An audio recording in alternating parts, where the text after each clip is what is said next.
पग आपां नूं ओ पग गल्लां सिर नहीं ढकदी ओए नंगियां जमीरां नूं भी ढकण दे काम आउंदी आ टिकटां ले लो टिकटां हां अज फिर चले फिल्म देखण हां कढ पैसे पुੱਤ आ लो जी हां मरिंडे हां जी ला मरिंडे बचा के टाणे तो मैं थानू पहला कहा सी टाणे बहुत ने पक्का बचा के ओ बड़ी मुश्किल ना मिलियां ने पक्का है ला पुੱਤ ਕੱਢ हाँ जी बाबा जी तुसी किधर जी एक मानवपुर दी दियो जी मानवपुर वाह जी वाह बचा के ए आ लो बाबा जी थोड़ा बकाया हाँ भी तू किधर रंडा ही है रंडा ले फड़ा लास्ट जी और तू कितने साल हो गए 2 साल हो गए साल एक बढ़िया ब्रेक है ठीक है सतगुरु नानक तेरी लीला न्यारी है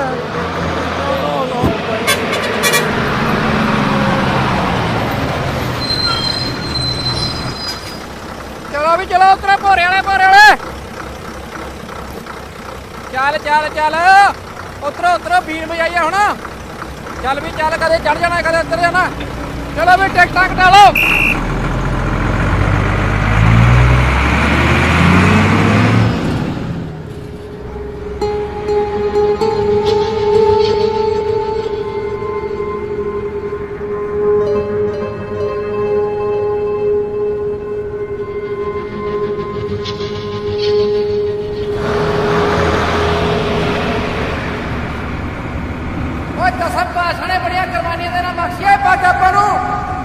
पग गल्लां सिर नहीं ढकदी ओए नंगियां जमीरां नूं भी ढकण दे काम आउंदी आ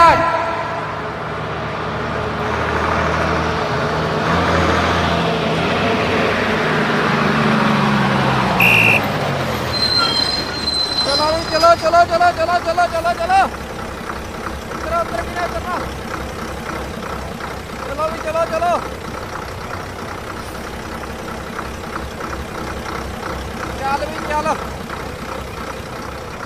बकाया मोड़ता सी बब्बे मैं भाई गुरमुखा तू गलती नाल बकाया वध मोड़ गया सी गलती नाल नहीं बाबा जी जानबूझ के मोड़े दरअसल मैं इसे पिंड दा मानवपुरे दा बड़ी देर तो गुरु घर दे विच तुहाडी कथा सुनदा आया असीं सोचिया कि जिहड़ा बंदा इन्ने प्रवचन दिंदा है देखते हो अपनी गल्लां ते कितना खरा उतरदा पर सच जाणिओ सारे दा यही अरदास करदा आया भी तुसीं जांदे होए 10 रुपए मोड़ के जाओ पर अपने आप नूं कोसदा भी आया ही सारे दा भी तू कौन हुन्ना परख करन वाला जे तुसीं 10 दा नोट ना मोड़दे मेरा विश्वास मर जांदा सी तुसीं सचमुच जागदी जमीर वाले सरदार शुक्र है दाते मुआफी जी गलती दी चल वे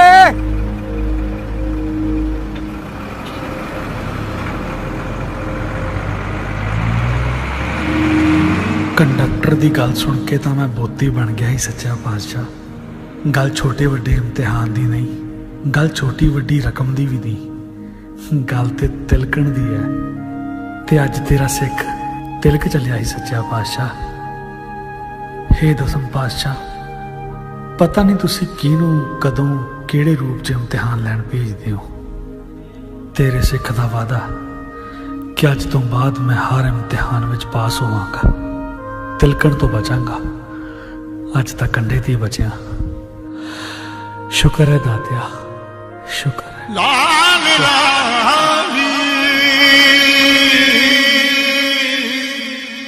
लाली लाली लाली लाली लाली दिखे हैं मुझको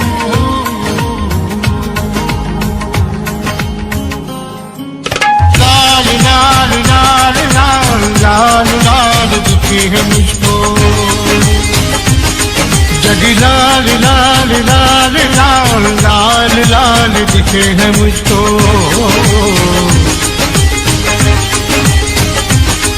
तेरे इश्क से माला माल तेरे जोगी तेरे इश्क से माला माल रख तेरा जमाल लाल लाल लाल लाल दिखे है मुझको, जग लाल लाल लाल लाल लाल लाल दिखे है मुझको।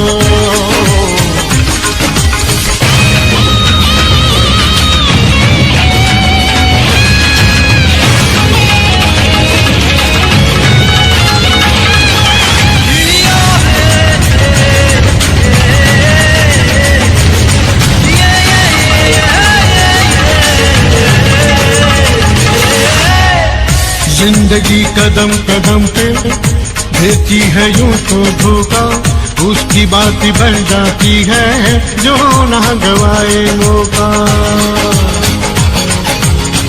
होती है जीत उसकी जिसे जीत पे भरोसा, जिंदगी कदम कदम पे देती है यूं तो धोखा, उसकी बात बन जाती है जो ना गवाए मौका।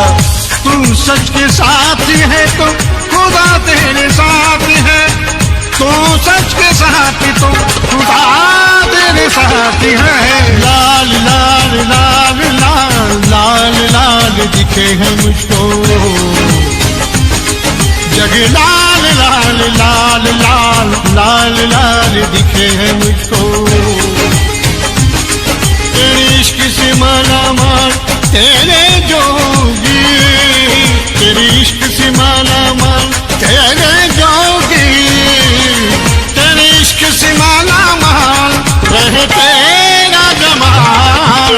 लाल लाल लाल लाल लाल लाल दिखे है मुझको,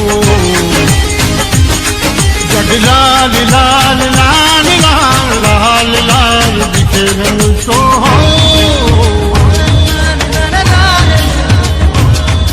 तू बिना हो जिसको उसे तिनके का सहारा, तैरना तुमको पड़ेगा गर जो चाहो तुम किनारा।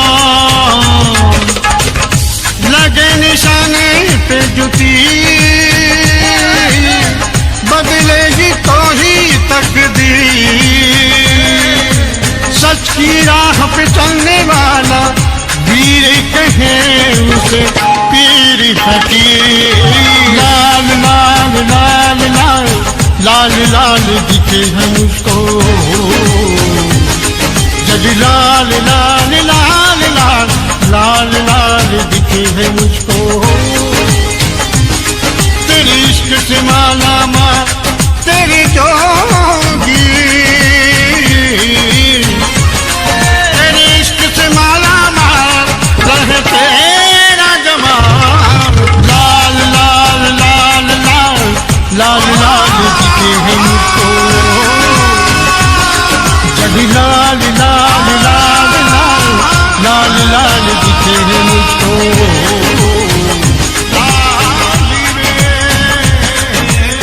लाल लाल दिखे है मुझको,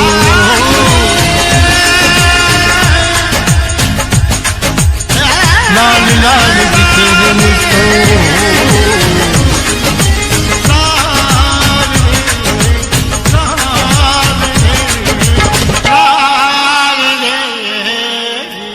बोलो सतगुरुदेव की जय हो। बंदी छोड़ सतगुरु रामपाल जी महाराज जी की जय हो। परमात्मा की सभी प्यारी आत्माओं को पवन दास जयपुर वाले का सत साहेब। पुण्यात्माओं, यह वीडियो थोड़ा लंबा अवश्य है, लेकिन कोई साधारण नहीं है। सतगुरु प्रेमी भक्ति करने वाली आत्माओं के लिए यह वीडियो अति महत्वपूर्ण व आंखें खोल देने वाला है। वर्तमान में वे कौन कौन से भक्ति कर्म व क्रियाएं हैं जिनके करने से ही सतगुरुदेव जी प्रसन्न होकर हिसार जेल से बाहर आने की दया करने वाले हैं। अन्यथा संगत कितने ही हाथ पैर पीटती रहे, अंत में कुछ भी हासिल नहीं होने वाला है सिवाय भक्ति नुकसान के। इस वीडियो को अंत तक अवश्य देखिए और परमात्मा प्रेरणा करें तो इस पर गहन चिंतन व अमल करने की कोशिश अवश्य कीजिए। पुण्यात्माओं, पूरी सृष्टि रचना सुनाकर सतगुरु रामपाल जी महाराज जी ने हमें बताया कि काल भगवान की विशेष प्रार्थना पर जब कबीर साहिब जी ने जोगजीत जी के लोक में भी उसे रहने का आदेश ना देते हुए जोगजीत जी से कहा कि उसे अपने लोक से तुरंत निष्कासित कर दीजिए। उसके बाद क्षर पुरुष यानी काल दुर्गा के साथ सतलोक से 16 शंख कोश की दूरी पर आकर अपने 21 ब्रह्मांड में रहने लगा और मैथुन सृष्टि प्रारंभ की। काफी युगों बाद काल लोक में महादुखी हम आत्माओं की करुणामयी पुकार सुनकर उस अटूट प्रेमी दयालु परमात्मा से रहा नहीं गया और हम निकम्मी आत्माओं की सुध लेने के लिए अपने पुत्र जोगजीत जी के रूप में सर्वप्रथम काल भगवान के 21 ब्रह्मांड में वहां आए जहां तपतशिला पर हमें भूना जा रहा था। परमात्मा के तपतशिला के नजदीक आते ही ऑटोमेटिक हम सबको शीतलता मिली और हमने परमात्मा से इस तपतशिला पर भूने जाने का कारण पूछा तो परमात्मा ने कहा कि तपतशिला वाला कष्ट तुम्हें यहाँ के किसी कर्म कुकर्म के कारण नहीं बल्कि सतलोक में की गई गलती के कारण मिलता है। कुछ समय बाद जैसे ही जोगजीत रूप में परमात्मा को काल भगवान आता हुआ दिखाई दिया तो उसके आने से पहले ही हम आत्माओं को तपतशिला से मुक्त कर दिया। काल भगवान ने जोगजीत को देखकर सोचा आज अच्छा मौका है इसे मारने का, क्योंकि इसी ने मुझे सतलोक से बाहर निकाला था। लेकिन पहले इसके यहाँ आने का कारण पूछता हूँ, हो सकता है जरूर परमात्मा का कोई संदेशा लेकर आया होगा। काल भगवान के पूछने पर जोगजीत जी ने बताया कि तूने यहाँ इन आत्माओं को बहुत दुखी कर रखा है। इनके दुख के कारण पिताजी भी बेहद दुखी हैं और मुझे शब्द शक्ति देकर इन आत्माओं को तेरे काल जाल से मुक्त करवाकर सतलोक ले जाने के लिए भेजा है। इतना सुनकर काल भगवान आग बबूला हो गया और जोगजीत जी को मारने के लिए झपटा तो परमात्मा की शब्द शक्ति के आगे काल निढाल होकर पाताल लोक में जा गिरा और स्थिति को भांपकर समय याचना करने लगा। जोगजीत जी के रूप में परमात्मा उसे पुनः बातचीत के लिए 21वें ब्रह्मांड में लेकर गए। तब काल भगवान ने सोचा कि निश्चय ही जोगजीत जी के पास कोई प्रबल शक्ति है और ये यहाँ से अवश्य ही इन आत्माओं को मुक्त करवाकर ले जाएगा। तब काल ने एक चाल चली, भिखारी की तरह जोगजीत जी के सामने क्षमा याचना करते हुए कहने लगा कि आप तो बड़े भाई हैं, छोटे तो गलती ही किया करते हैं, आप मुझे अक्षमा करें। मेरे लोक में कुछ कमियां हैं जिन्हें आप पिताजी से पूरी करवाने की दया करें। और गुरुजी ने बताया कि इस तरह चापलूसी करके जब काल ने जोगजीत जी के रूप में परमात्मा को वचनबद्ध कर लिया और कहा कि आप 3 युगों में जीव कम लेकर जाना और जब चौथा युग कलयुग आए तब आप जितने चाहो उतने जीव ले जाना, परमात्मा ने उसे तथास्तु कहा और वहां से चले गए। पुण्यात्माओं, अब आगे गौर से सुनने और विचार करने की बात है। उसके बाद काल भगवान ने चौथे युग में आत्माओं को अपने ही जाल में उलझाए रखने की पेचीदा प्लानिंग शुरू कर दी। पुण्यात्माओं, विचार करना, आज चौथा युग चल रहा है, कलयुग, और काल को अच्छे से पता है कि इस समय अनंत आत्माएं मेरे जाल से बाहर निकल कर सतलोक जा सकती हैं, क्योंकि उसने स्वयं ही कहा था कि परमात्मा आप चौथे युग में जितने मर्जी जीव ले जाना। और हम सब जानते हैं कि काल भगवान पिज्जा, बर्गर या टमाटर तो खाता नहीं, उसका आहार तो हम आत्माएं हैं। तो जाहिर सी बात है, वर्तमान में काल भगवान कोई चद्दर ओढ़ कर सोने वाला नहीं है।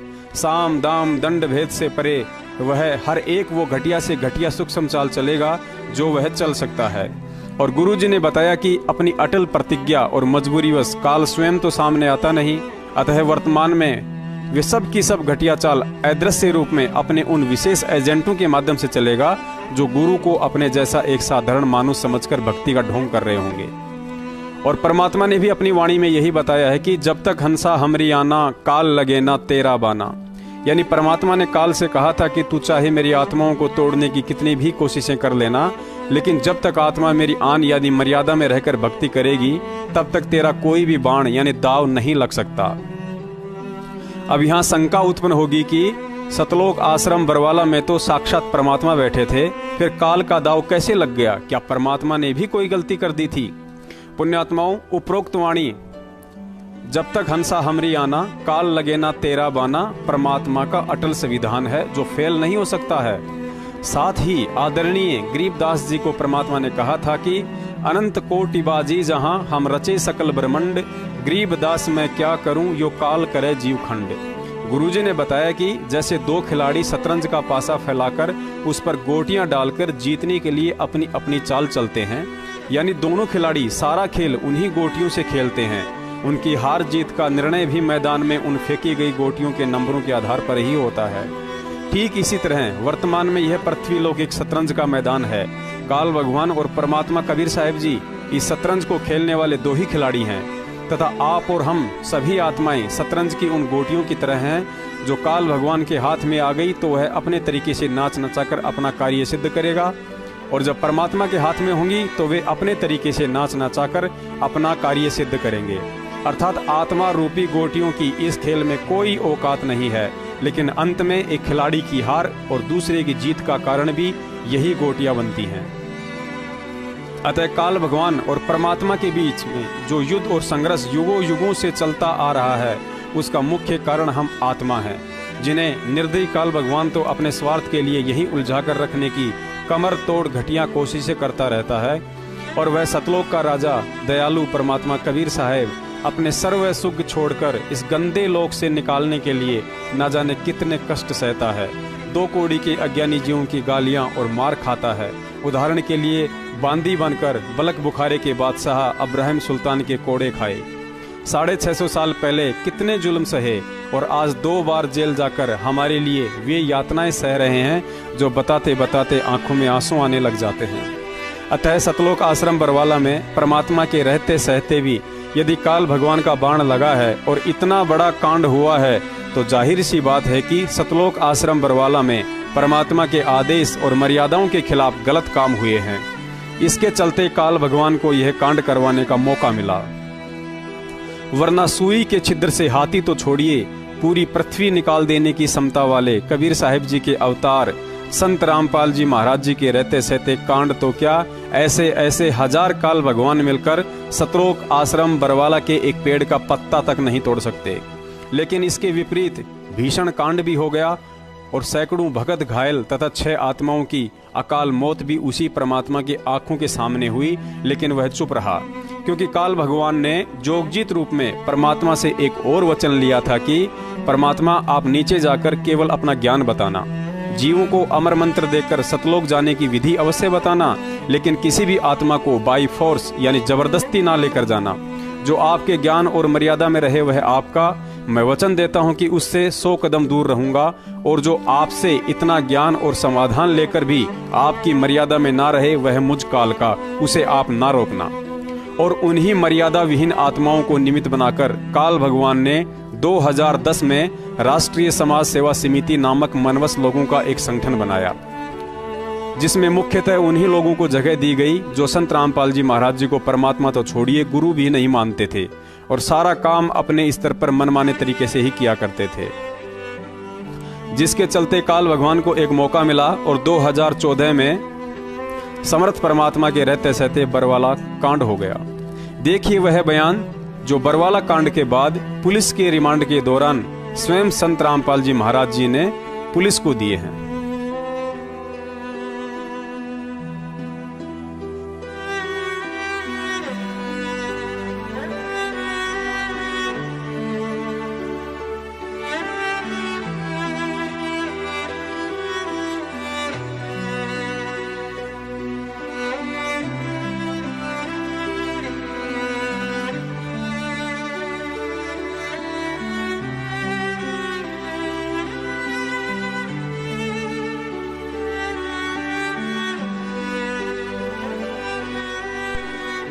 पुलिस के पूछने पर इस बयान में सतगुरु देव जी ने स्पष्ट कहा है कि आश्रम में गलत काम हुए लेकिन मैंने नहीं किए। फिर पुलिस वाले ने पूछा कि आपने नहीं किए तो किसने किए? तब सतगुरु देव जी ने कहा कि सेवादार और समिति वालों ने। और हम पिछले 3 साल से सतलोक आश्रम मैनेजमेंट हरियाणा से सतगुरु देव जी के बयानों की कॉपी मांग रहे हैं, ताकि संगत को भी पता चले कि गुरु जी ने अपने बयानों में बरवाला कांड का दोषी आर्य समाज को बताया है, हरियाणा की खट्टर सरकार को बताया है, या सतलोक आश्रम मैनेजमेंट को ठहराया है। लेकिन मैनेजमेंट वालों और वकीलों को अच्छे से पता है कि गुरुजी ने इस कांड का दोषी ना ही तो आर्य समाज को बताया है और ना ही खट्टर सरकार को। गुरुजी ने बरवाला कांड का दोषी राष्ट्रीय समाज सेवा समिति और सतलोक आश्रम मैनेजमेंट को ही बताया है और उनके नाम तक बताए हैं। और यदि गुरुजी के बयान संगत में सार्वजनिक कर दिए तो वर्तमान में इन्होंने जगह जगह फर्जी नामदान केंद्र खोलकर धर्म को धंधा बनाकर लोगों को दान के नाम पर लूटने का जो तरीका अपना रखा है वह मिनटों में फैल हो जाएगा। इसके अलावा भी यदि आपको सतलोक आश्रम मैनेजमेंट की उन काल प्रेरित आत्माओं के आचार विचार और चरित्र की इस वीडियो में खुलकर जानकारी दे दी जाए तो कमजोर आत्माओं का भक्ति से विश्वास उठ जाएगा। यदि आपको सच बनाम झूठ पुस्तक के लेखक सारनामी बसंत सैनी गांव गांधरा जिला रोहतक वाले के द्वारा एक सेवादार और उसकी भक्तमती के साथ कुछ किए गए गलत कार्यों की डिटेल में जानकारी दे दी जाए तो आपका भक्ति से विश्वास उठ जाएगा। यदि संत रामपाल जी महाराज जी के बेटे मनोज को 2016 में गुरुजी की रोहतक तारीख के दौरान जींद बाईपास पर गुरुजी के ही गनमैन संजय डाबोदा द्वारा थप्पड़ मार मार कर गाल लाल करने वाली घटना को डिटेल में बता दिया जाए तो कमजोर आत्माओं का भक्ति से विश्वास उठ जाएगा। बरवाला कांड से पहले पुस्तक सेवा के बहाने सारनामी भक्तों द्वारा कुछ भक्तिमक्तियों के साथ एकांत में किए जाने वाले कुकर्मों को डिटेल में बता दिया जाए तो भक्ति करने वाली आत्माओं का इस भक्ति से विश्वास उठ जाएगा।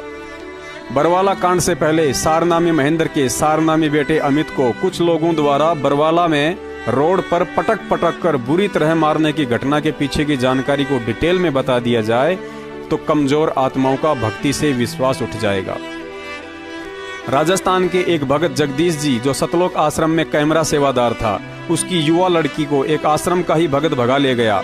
उसके बाद उस जगदीश भगत ने और उसकी पत्नी दोनों ने गुरुजी के समझाने के बावजूद भी परमात्मा को त्याग दिया और अपने घर चले आए।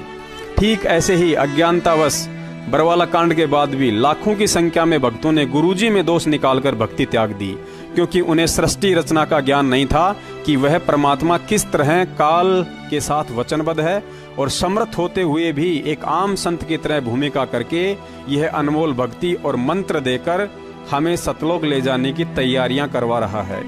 लेकिन यह हमारी पुरानी आदत रही है कि गलती हमारी और दोष दूसरे पर। इसके लिए गुरुजी ने एक सत्संग में कहानी सुनाई थी कि वह परमात्मा किस तरह से तुम्हें काल जाल से निकालने आता है और तुम्हें भी किस तरह मर्यादा और उसके आदेशों में रहकर उसके मिसल को सफल बनाना होता है।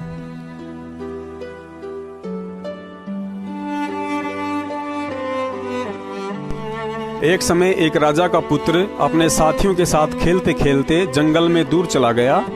रास्ता भटकने के कारण भीलों के हाथ लग गया। भीलों ने निश्चय किया कि बालक बड़ा सुंदर है, यदि पूर्णिमा के दिन इसकी बलि चढ़ाई जाए तो देवी प्रसन्न होगी। ऐसा निश्चय करके उस बालक को एक कोठरी में कैद कर दिया गया और 1 महीने बाद आने वाली पूर्णिमा का इंतजार करने लगे। उधर अपने पुत्र की नादानी और इस समूची घटना का राजा को पता चला तो उसने एक ऐसे व्यक्ति को महल में बुलाया जो उसे 1 महीने के अंदर अंदर भीलों की भाषा और उनके रीति रिवाज समझा सके। ऐसा ही हुआ। राजा कुछ ही दिनों में भीलों के मध्य जाने को तैयार हो चुका था। जाते जाते उसने अपने सेनापति को कुछ विशेष बातें समझा दी थी। अगले ही दिन राजा भीलों जैसी वेशभूषा के साथ जंगल में उनके मध्य था और कुछ ही दिनों में उनसे ऐसा घुल मिल गया जैसे उनका दूर का रिश्तेदार हो। अपने चातुर्य के चलते राजा भीलों के मुखिया का चहेता बन गया था। एक दिन राजा ने मुखिया से बलि चढ़ाए जाने वाले उस बच्चे से मिलने की इच्छा जाहिर की तो मुखिया ने विश्वास के चलते राजा को चाबी दे दी। राजा ने कोठरी का ताला खोला। कोठरी में बंद अपने प्राण प्रिय बच्चे की हालत देखकर अपने को रोने से नहीं रोक पाया, लेकिन बच्चे की अल्प बुद्धि और नादान उम्र के कारण उसे अपनी वास्तविकता नहीं बताई कि मैं ही तेरा पिता हूँ, वरना बच्चा भावुक होकर वहीं रो पड़ता और सारा खेल खत्म हो जाता। राजा ने अपने बच्चे को हिम्मत देते हुए कहा कि चिंता ना करो, मैं इन बाकी लोगों की तरह निर्दयी नहीं हूँ, मैं तुम्हारा साथी हूँ। यदि तुम मेरे कहे अनुसार चलोगे तो मैं तुम्हें यहाँ मौत से निकालकर सुरक्षित अपने पिता के पास पहुँचा सकता हूँ। लड़के को विश्वास तो नहीं हुआ, लेकिन कोई और दूर तक रास्ता भी नजर नहीं आ रहा था। लड़के ने अपनी स्वीकृति दे दी। उधर जैसे ही बलि चढ़ाने का समय आया तो उससे 1 दिन पहले अपनी परंपरा अनुसार सभी भीलों ने जश्न मनाते हुए जमकर सुरापान किया। राजा ने भी मौके का फायदा उठाकर खाने में बेहोशी की दवा मिला दी। कुछ ही समय में सभी भील कुछ तो नशे में और कुछ बेहोशी के चलते जमीन पर निढाल पड़े थे। राजा का इशारा पाते ही भयभीत बच्चा बिना किसी शोर शराबे के राजा का हाथ पकड़कर वहां से निकल लिया। राजा बिना रुके गड्ढों और कंटीली झाड़ियों की मार सहते सहते अनवरत दौड़ता रहा। कुछ ही घंटों में वे दोनों पिता पुत्र भीलों की सीमा से बाहर थे, जहां सेनापति हजारों सैनिकों के साथ राजा के स्वागत के लिए खड़ा था। महल में जाने के बाद जब राजा ने अपने बच्चे के सामने अपनी भीलों वाली वेशभूषा उतारी, हाथ मुंह धोया, तो बच्चे का उससे लिपटकर रो रो कर बुरा हाल था। उसे एक झटके में सारा खेल समझ में आ गया कि मेरी नादानी के चलते पिताजी ने अपनी जान जोखिम में डालकर कैसे मेरे प्राणों की रक्षा की है, और यदि मैं इनकी बात नहीं मानता और इनके कहे अनुसार नहीं चलता तो भीलों के हाथों में भी मारा जाता और पिताजी के प्राणों को भी संकट में डाल देता।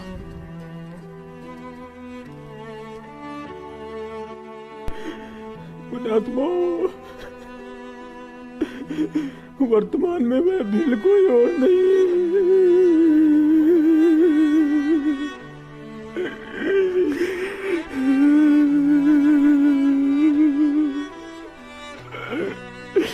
हम नादानों का दयालु पिता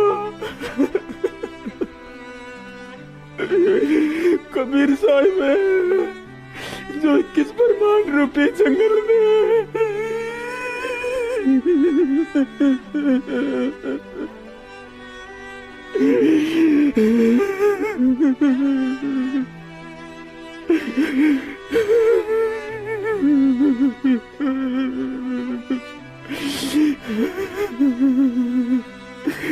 भीलों के निर्दयी मुखिया काल की बलि से अपने बच्चों को बचाने के लिए संत रामपाल जी महाराज जी के रूप में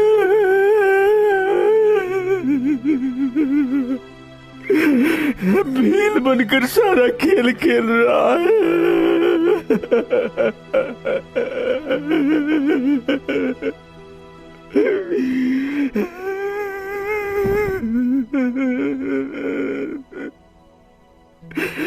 बंदी छोड़ माफ करना, हम न छको। हमारे कारण आपको कितने दुख झेलने पड़ते हैं मालिक।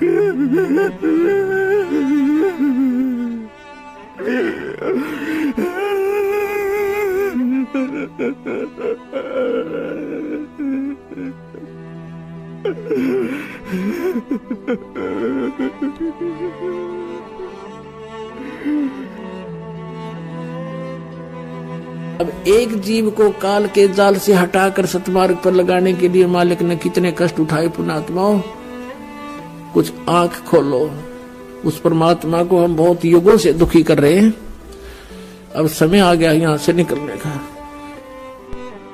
पुण्यात्माओं, इसके अलावा समझदार को इशारा काफी है। 2006 करोथा कांड में जेल जाकर रिमांड के दौरान जेल में झाड़ू निकाली, छाती के बाल तक उखड़वाए। 2014 बरवाला कांड के बाद हिसार जेल में कई बार रिमांड सहन किया। दांतों में दर्द के चलते रोटी को पानी में भिगो भिगो कर उसे नरम कर कर खाते रही। टूटी फर्श की कोठरी में मैली कुचेली गुदड़ी बिछाकर भरी सर्दी में मात्र एक कंबल ही ओढ़कर सोते रहे। लेकिन अपने बच्चों को रुलाने के लिए कभी भी ये नहीं कहा कि मैं यहाँ दुखी हूँ, मुझे परेशान किया जाता है। हमेशा यही कहा कि बच्चों, मैं ठीक हूँ और तुम विश्वास के साथ भक्ति में लगे रहो, परमात्मा सब ठीक करेगा। ये सारा खेल परमात्मा का है।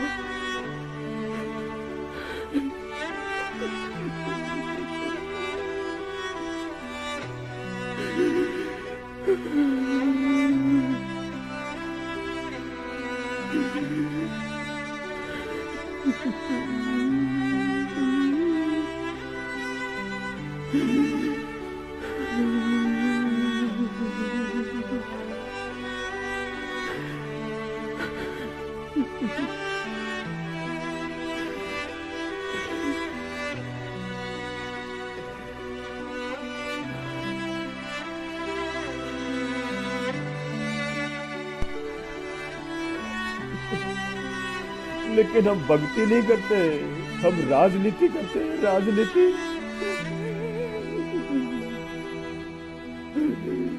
कांग्रेस को वोट डालने की राजनीति,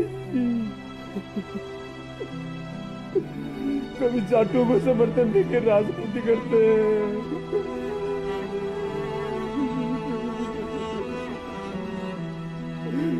कभी रोडवेज वालों को समर्थन देकर राजनीति करते हैं।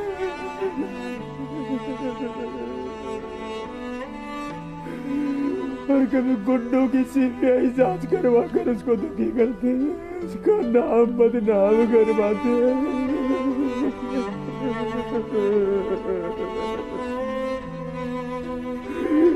और उन्हीं का दारू को ज्योति और दान का पैसा देते कर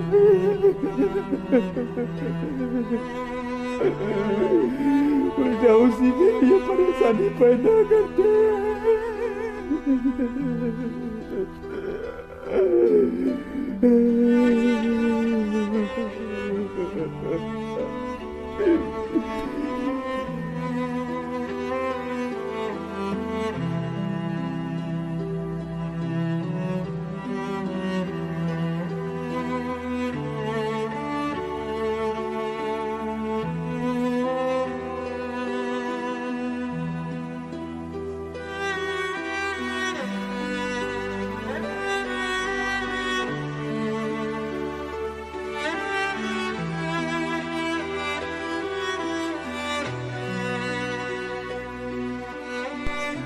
पुण्यात्माओं, विचार करना, यदि वह नादान बच्चा खेल खेल में नादानी नहीं करता तो उसके पिता को इतने कष्ट नहीं उठाने पड़ते, और उस बच्चे को वापस लाने के लिए उसका पिता उसी राजा वाली वेशभूषा में भीलों के मध्य चला जाता तो वह कभी भी उस बच्चे को वहां से निकाल कर नहीं ला सकता था।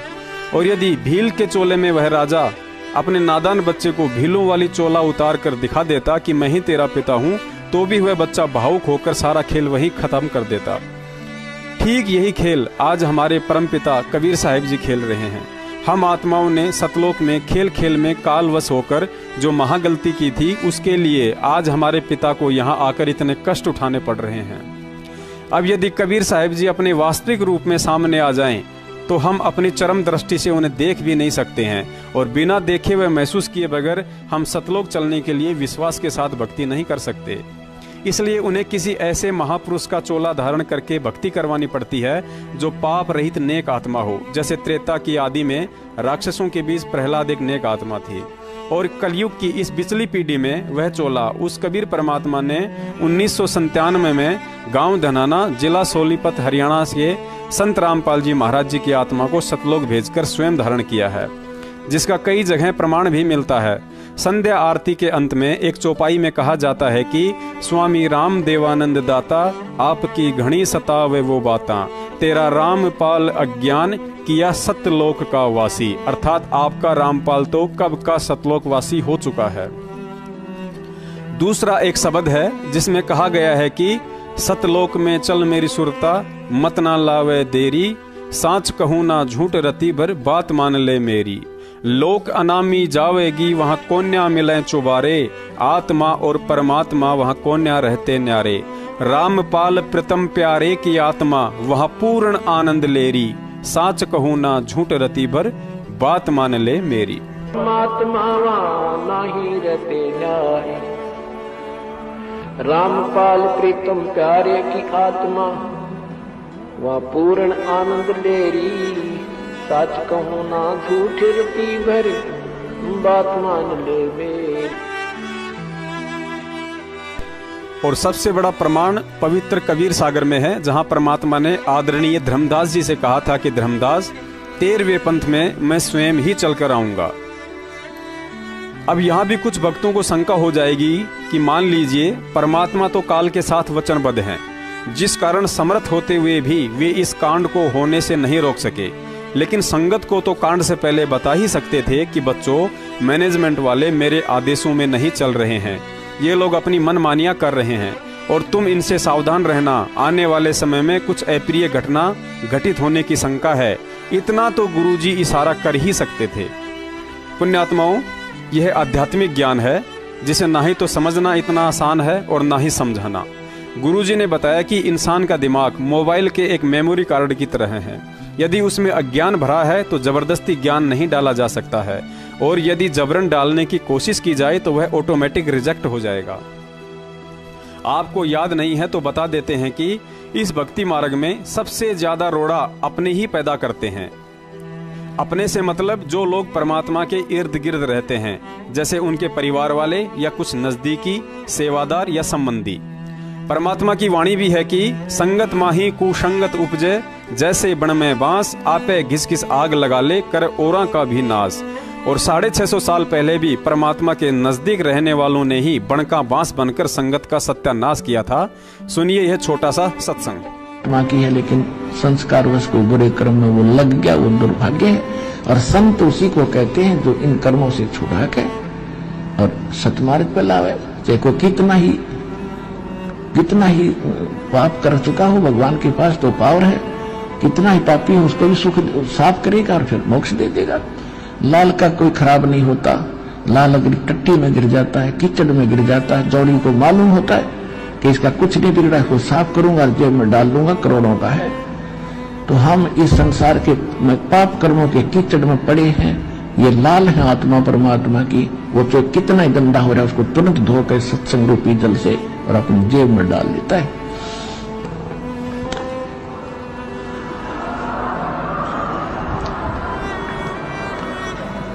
अब उस लड़की ने नींद नहीं आई, को मर्गी बताया, हे भगवान मैं तो सारे दिन खोटे काम कर रही और एक भी शुभ काम नहीं मैंने आज तक किया, मेरा क्या होगा। कांप गई आत्मा। और वो लड़की नहा धोकर स्नान करके सत्संग में आकर बैठी। अब परमात्मा सत्संग सुनाने के बाद वो लड़की खड़ी होकर बुरी तरह रोने लगी। उसने अपना परिचय आपको बताया। परमात्मा बोले, कौन है बेटी, क्यों रो रही है, क्या दुख है तुझे? कि हे मालिक, मैं महापापनी और दुष्ट औरत हूँ, मैं इस सभा में आन जोगी भी नहीं हूँ, लेकिन मैं रोक नहीं सकी आपके ज्ञान को सुनकर। क्या मेरे जैसी दुष्टा का भी उद्धार हो सकता है? परमात्मा ने कहा, बेटा अब कितना ही मैला कपड़ा हो, साबुन अगर श्रेष्ठ है तो मैल उतार देता है। मेरे पास वो साबुन है सतनाम का। कोई कितना ही पापी हो, जब मैल यदि गंदा कपड़ा साबुन और जल के टच में नहीं आओगा तो साफ कैसे होगा? क्या बात है बेटी, बता कौन है तू, क्या दिक्कत है?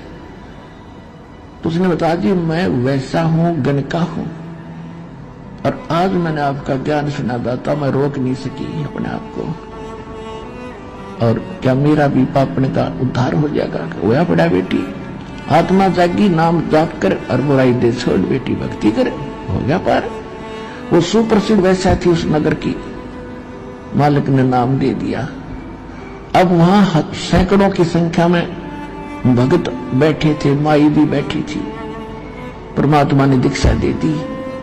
अब हम इतने नालायक हैं क्योंकि सब जो आत्मा सुखी तो हो ही गए थे, उनके सारे कष्ट वो भूल भाल गए थे, 64 लाख से सो चुके थे। तो सब के अंदर एक ऐसी आग सी फैली अफवाह कि अभी परमात्मा ने तो गलत कर दिया, एक वैश्या को नाम दे दिया और सारे काशी शहर में चर्चा होगी कि भी ऐसी नकमी औरत भी वहां जाती है सत्संग में। सब जगह उन्होंने ये सब अपनी भक्तों में सब जगह फैला दी। अब जब वो सत्संग में आने लगी, क्योंकि जिसने देख लिया कि मेरे तो गणे खोटे कर्म से, वो तो ज्यादा साबुन और मैल को ज्यादा, साबुन और जल को ज्यादा प्रयोग करता है, वो ज्यादा सत्संग में आने जाएगी।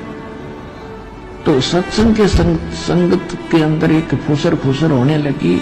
उस लड़की को फुरकाने लगे निकम्मे इसी टाइप के कि तू यहाँ मत आया कर, बेइज्जती कराओगी गुरु जी की, यहाँ मत आया कर, तू दुनिया तुझे जानती है जैसी है।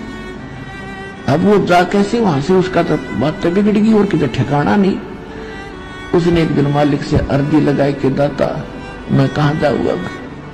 क्या बात बेटा? कि यहाँ आती हूँ तो ये कुछ भक्त आपके भाई कहते हैं तू यहाँ मत आया कर, तूने सारे चर्चा का विषय बना दिया, गुरु जी की बेइज्जती करावेगी और ऐसे ऐसे। तो परमात्मा फिर सत्संग में ज्ञान सुनाने लगे, सामूहिक तरीके से बताया करते। भाई कुष्टी हो संत बंदगी कीजिए, हो वैसा के विश्वास चरण चित दीजिए। अरे भले आदमियों, यदि कोई अपराधी है, यानी अगर वो सत्संग में आवे नहीं गा तो वो कैसे छूटेगा अपराधों को? अब मैला कपड़ा है, जल से टच नहीं होगा, साबुन नहीं लगेगा तो कैसे स्वस्थ होगा? और यहां तक बताया कि ये थी सत्संग में किसी का कोड लग गया हो और सारा चाम उसका कटा पड़ा हो और वो भक्ति कर रहा हो ना, उससे नफरत मत करना। उसने नाम ले रखा है, उसको हेट ना करना, उसको प्रणाम करना, उसको आदर से बोलना, क्योंकि वो भक्त है। परमात्मा कहते हैं राम रटत कोढ़ी भलो, चू चू पड़े जो चाम, ये सुंदर शरीर किस काम का, जहां भक्ति नहीं जा मुख नाही नाम। और उधर से कहते थे जब वैसा हो वैसा का विश्वास भगवान का, तो चरण चित दीजिए, उसको एक अच्छी आत्मा मान लिया, उसको गण का मत समझना। अब जैसे गीता जी अध्याय नंबर 9 के श्लोक 30 में भी लिखा है कि अर्जुन, अति से दुराचारी व्यक्ति भी यदि सच्चे दिल से भक्ति कर रहा है तो उसको महात्मा तुल मानना चाहिए। ठीक है, कभी ना कभी बुराई छोड़ देगा, गलती होगी, इंसान पे हो जाती है, और अगर इस मार्ग पर आएगा नहीं, लगेगा नहीं, तो वो बुराई छूटेगी कैसे। बहुत बार दाता ने कहा, लेकिन हम इतने ढीठ हैं, अपनी सोच न ऊपर रखें, फिर भी ऐसे सुर होती रही। परमात्मा ने सोचा कि इन जो 64 लाख का जो झुंड मेरे साथ लाग गया, इनको सुख हुआ, इनका सुख हुआ तो ये मुझे भगवान मानते रहे। आज मैं कह रहा हूं इनका असर नहीं हो रहा। तो परमात्मा ने सोचा सुर क्या ला सुसरिये कह दू। रविदास जी जो थे कबीर साहब के बहुत निकट रहते थे। रविदास जी चमार जाति से थे, परमात्मा दुल्हा जाति से थे। वैसे तो ये जाति तो हमने बना रखी है, तो महान आत्मा थे, पर जिस कॉलोनी जिस ग्रुप में रहते वो नाम सहमत पड़ जाता है, कोई बात नहीं, जैसे भी। तो उन्होंने कहा रविदास जी बहुत विश्वास करते थे भगवान की एक एक बात पे। रविदास जी से कहा कि एक हाथी ला किराए पे एक दिन खाते हैं, और केवल हाथी लाना, पहलवान की जरूरत नहीं, आप उस हाथी के पहलवान बन जाना, यानी ड्राइवर। और उस लड़की को कहा बेटा तू डेली आकर सत्संग में, तुझे कोई रुक के मना बताना, वट आगे आके बैठा रहे मेरे पास, तेने बाहर को बकवास कर देगा नालायक। तो वह रोज आती, सब आगे बैठाते भगवान और ज्ञान सुनाती बेटी को, उसकी आंखों में आंसू पड़े, क्योंकि वो तो सुखी हो गए थे, दिन में बकवास भागी, वो तो अभी ताजा दुखी थी। तो एक दिन उसने कहा बेटा तू कल ऐसे करना, पूरा हार श्रृंगार करके और मेरे साथ चलना का, अच्छा महाराज आपकी बेटी कहीं ले चलो। परमात्मा ने, कबीर साहब ने एक बोतल के अंदर गंगा जल भर लिया, जैसे व्हाइट वाइन होया कर, सफेद कति शराब देसी हाथ तो काट के बना करते पहले, ऐसे लगे और हाथी पर बैठ गए। आगे रविदास जी हाथी में चलाने वाले, और बीच में रविदास का आगे नमो, वो लड़की बीच में, और कबीर साहब उसके पीछे लड़की के, और लड़की के वैसे उस लड़की के कंधे पर हाथ रख लिया और बोतल ले लिया हाथ में, ढक्कन खोल कर ला लिया मुंह, और कहा भी इसने उस मेन बाजार में काट दे, हाथी ने वहां ले चल, तो काशी का मेन बाजार है जहां ज्यादा भीड़ है। अब रविदास जी ने हाथी वहीं से निकाल दिया, और कबीर साहब लोग गंगा जल पी रहे, और लड़की के कंधे बाहर दरगाह क्यों कर रहे। अब जो देखे वो ये 100 गाल दे कि हम पहले कहा करते वहां एक वैसा ऐसी गंदी औरतें जाती हैं, देखो रही दुल्हा भ्रष्ट हो गया, देखो आज सच्चाई ऊपर आ गई, लोगों देखो सारे काशी के लोग उमड़े पड़े, और उनके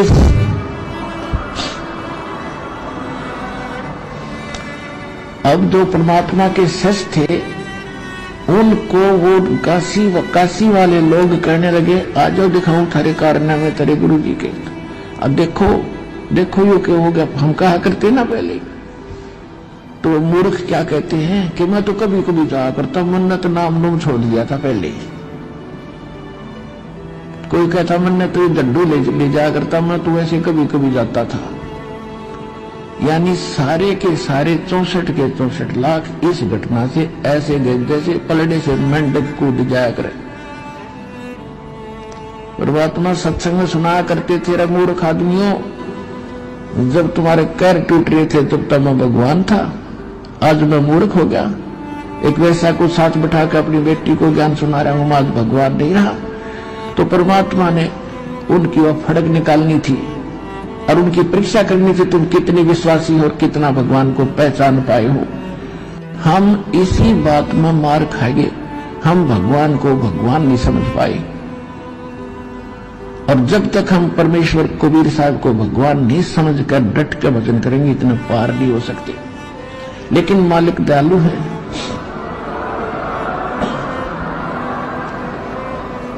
वो तो दयालु है, उनको मालूम था कि ये चार्ज कर दिए जितने चाहिए थे, भक्ति इनकी करवा दी, प्रथम मंत्र का जाप करा दिया, और अब ये खालो धक्के पार तो ये हो नहीं सकते जब ये ऐसा घटना इनके मन में, क्योंकि वो श्रद्धा। पुण्यात्माओं, समझदार को इशारा ही काफी है।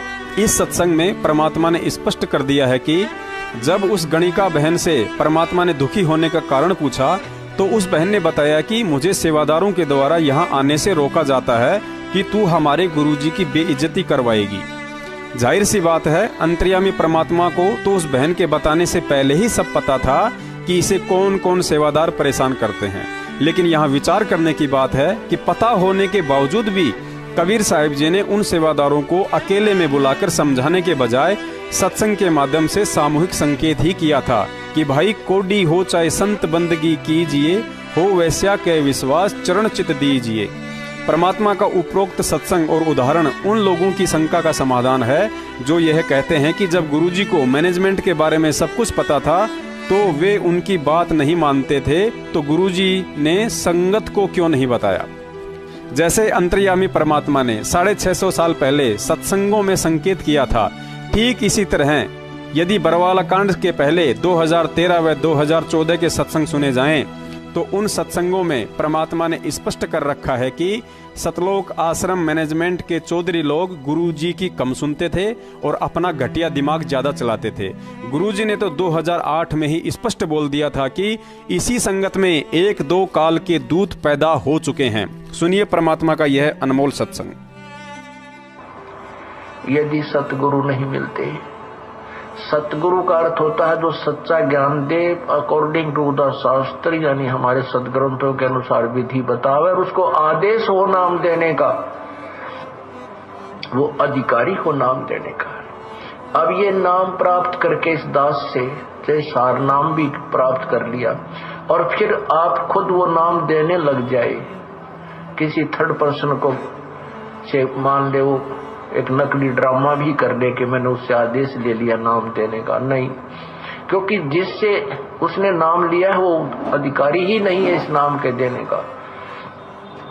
तो ऐसे कोई उपदेश देता है तो वो अपना भी जीवन और उन भोली आत्माओं का जीवन व्यर्थ कर रहा है। जैसे सरकार का, गवर्नमेंट का एक प्रतिनिधि होता है, कोई जैसे ये बोर्ड बना, एसएस बोर्ड बनाया हुआ है, तो उसमें जो चेयरमैन होता है वो अपॉइंटमेंट लेटर पर साइन कर देता है, तो उस बच्चे की नौकरी पक्की हो जाती है सरकार में।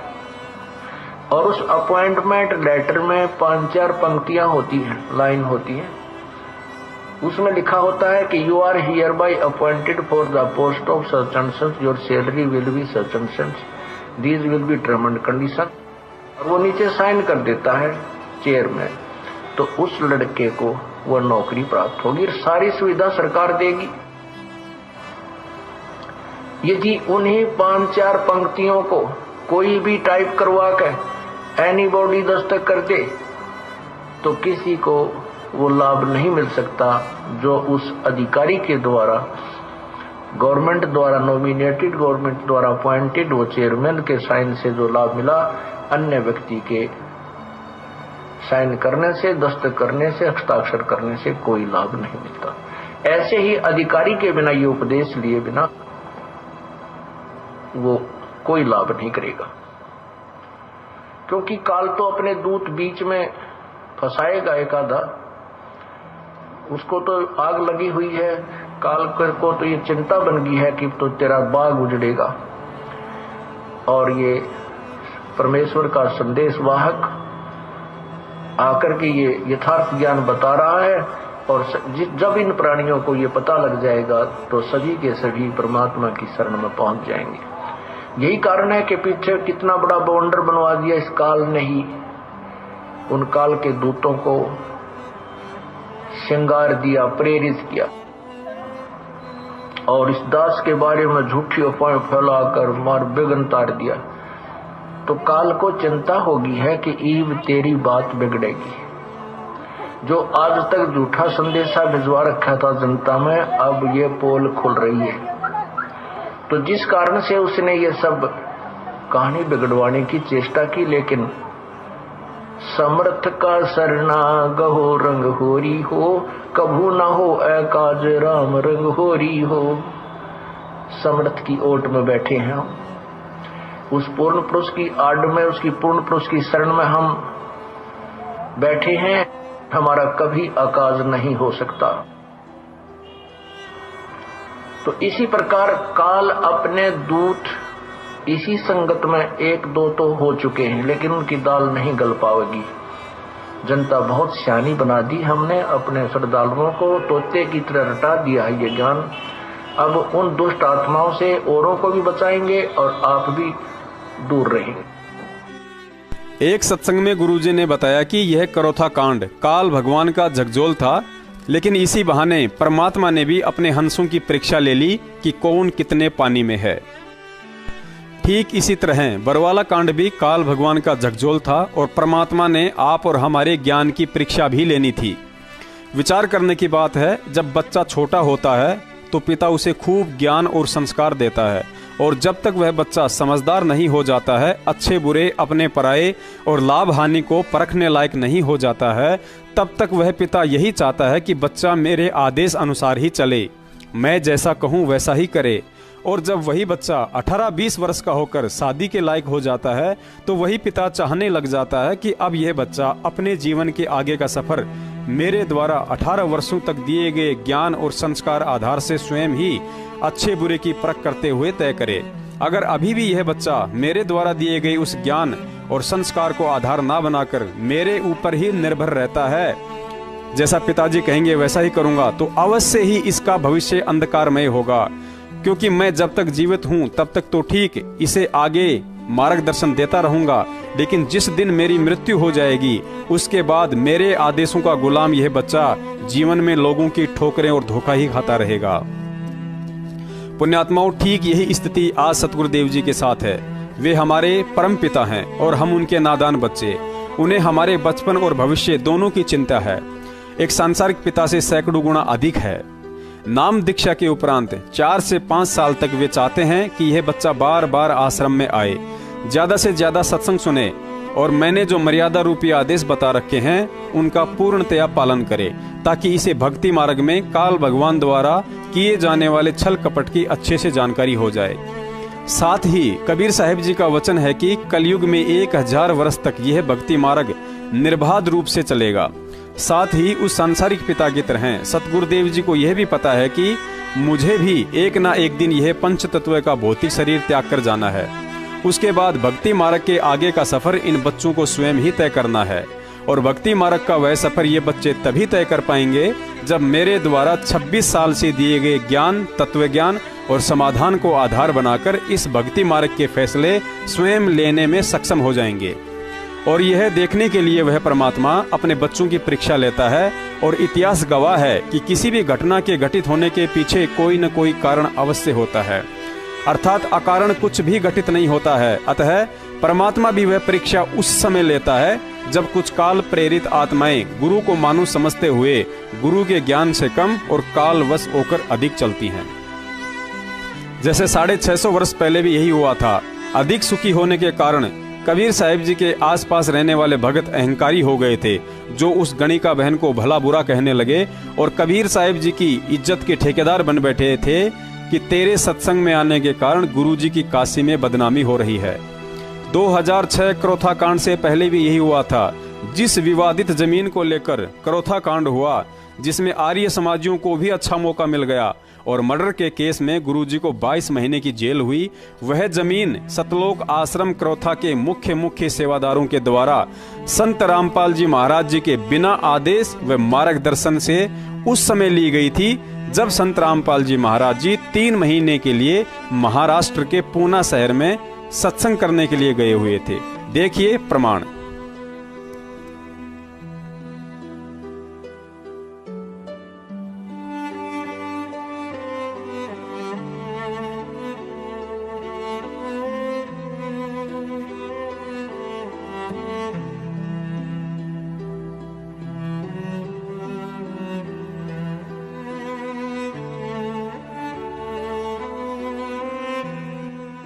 उसके बाद 2014 बरवाला कांड भी संत रामपाल जी महाराज जी के इर्द गिर्द रहने वाले काल प्रेरित भक्तों के अहंकार का नतीजा है।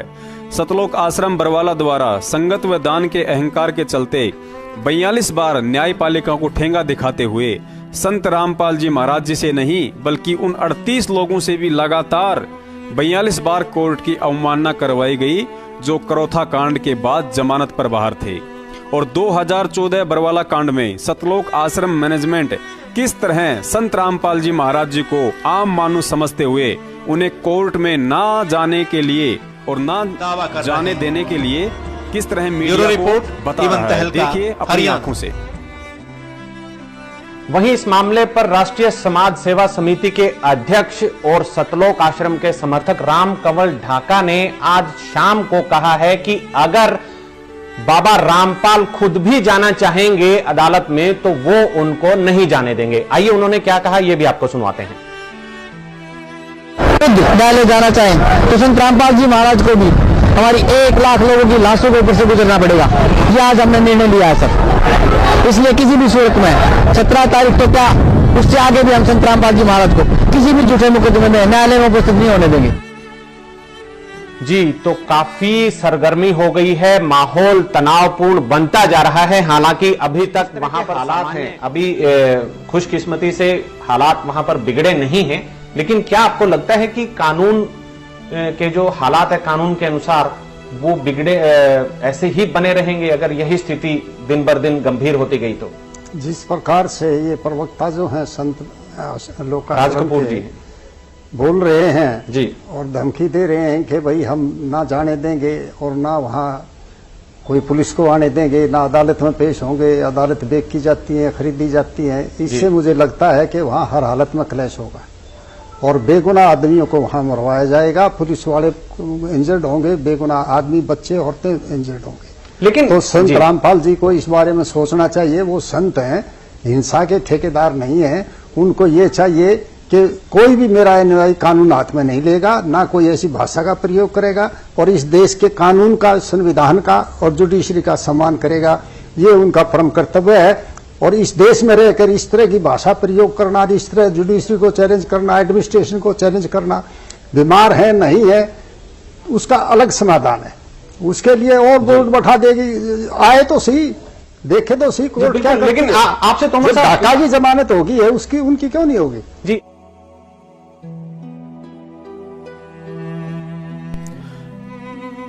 पुण्यात्माओं, इस वीडियो में आप सतलोक आश्रम मैनेजमेंट के मुख्य सेवादारों का जो अहंकार देख रहे हैं, जिसका नतीजा सबके सामने है। लाखों भक्तों ने नाम त्याग दिया, सैकड़ों परिवार उजड़ गए, कुछ को जेल तो कुछ भगोड़े बनकर दिन काट रहे हैं, तो कुछ काल प्रेरित स्वार्थी लोगों ने मौके पर चौका लगाते हुए धर्म को धंधा बनाकर फर्जी नामदान केंद्र, पाठ और ज्योति के नाम पर संगत को ही लूटना शुरू कर डाला।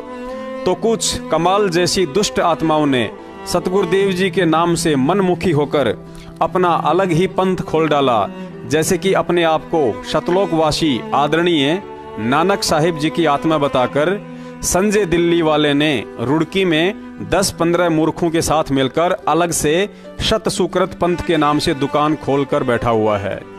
क्योंकि यह हिंदुस्तान है और यहाँ पर धर्म की आड़ में जब लोग राजनेता बन जाते हैं तो बाबा बनकर किसी को मूर्ख बनाना तो बड़ा ही आसान है। देखिए यह छोटी सी झलक जिसमें दिखाया गया है कि गांव से आए एक युवक को जब दिल्ली में नौकरी नहीं मिली तो अंत में गुस्सा होकर दिल्ली नगर निगम के बोर्ड पर गोबर फेंकने लगा। जिसे देख लोग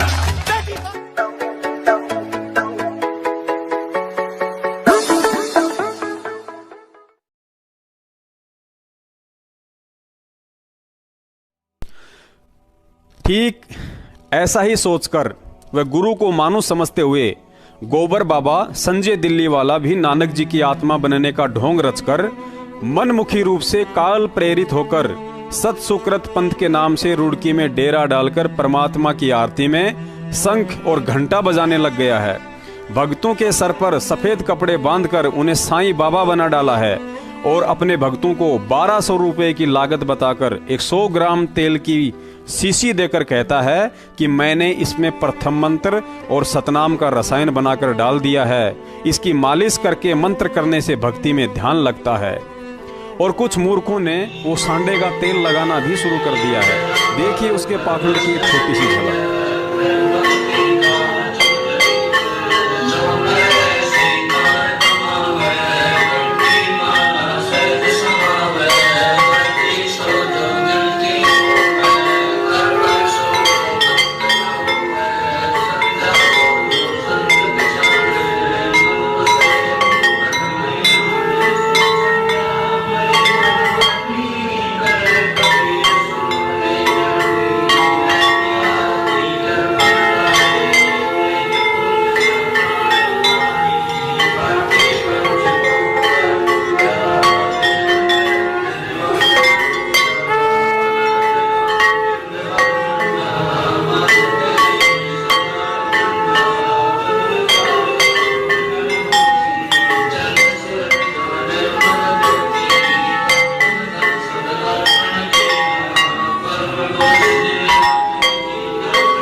आज हिसार की छोटी जेल में बैठकर वह समर्थ अंतर्यामी परमात्मा यही देख रहा है कि हम काल की इस 21 ब्रह्मांड रूपी बड़ी जेल में बंद कैदी इस कारागार से निकलने के लिए भक्ति मार्ग पर सतगुरु देव जी द्वारा 26 साल से बताए जा रहे ज्ञान को आधार बनाकर चलते हैं या उनके परिवार व किसी सगे संबंधी की धोती का पल्लू पकड़कर अंधे होकर चलते हैं। जिन मुकदमों में गुरु जी को उम्र कैद हुई है उनमें बाइज्जत बरी होकर बाहर आना उनके बाएं हाथ का काम था, क्योंकि गीता जी में काल कहता है कि अर्जुन इस 21 ब्रह्मांड में मुझसे बढ़कर कोई पुरुष नहीं है। बलवानों का बल और बुद्धिमानों की बुद्धि मेरे हाथ में है, लेकिन तत्व ज्ञान आधार से हमें यह भी पता है कि बुद्धिमानों की बुद्धि और बलवानों का बल जिस काल भगवान के हाथ में है उस काल का रिमोट हमारे समर्थ परमात्मा के हाथ में है। इसलिए तो कहते हैं कि सतगुरु जो चावे सो कर ही 14 कोटि दूत यम डर ही ऊत भूत जम त्रास निवारे चित्रगुप्त के कागज फारे। लेकिन सतगुरु देव जी ने देखा कि अभी तो संगत को 2014 बरवाला कांड में जिस हाल में छोड़कर आया था उससे भी ज्यादा बुरा हाल हो रहा है। लोग मुझे छोड़कर काल की गोद में बैठे हैं। गुरुजी को छोड़ने का मतलब उनकी भक्ति त्यागने से नहीं, बल्कि तत्व ज्ञान लेकर भी अंधे होकर ज्ञान विरुद्ध मनमाना आचरण करने से है, जो संगत पिछले 5 साल से लगातार गद्दार सतलोक आश्रम मैनेजमेंट हरियाणा के इशारों पर चलकर कर रही है।